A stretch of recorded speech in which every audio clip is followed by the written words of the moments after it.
Ara Joan Fontcubert s'ha embarcat en el projecte d'Electrics, impulsat pel PEN català en favor de la llibertat d'expressió i de la lliure circulació d'idees, i referma amb un projecte tan atractiu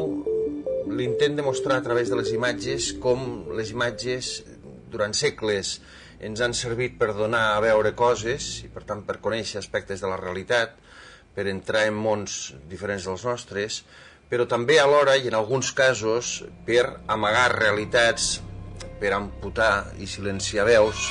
i per fer invisibles realitats que tots havien de conèixer. D'Electrics és un projecte centrat en un aspecte tan colpidor del panorama internacional actual com és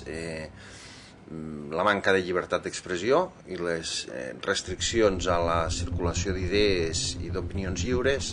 i em sembla que torna a ser una magnífica mostra de com l'art no és, com deia Picasso, un simple ornament per guarnir les parets, sinó d'alguna manera una arma de combat per canviar el món i per transformar-lo.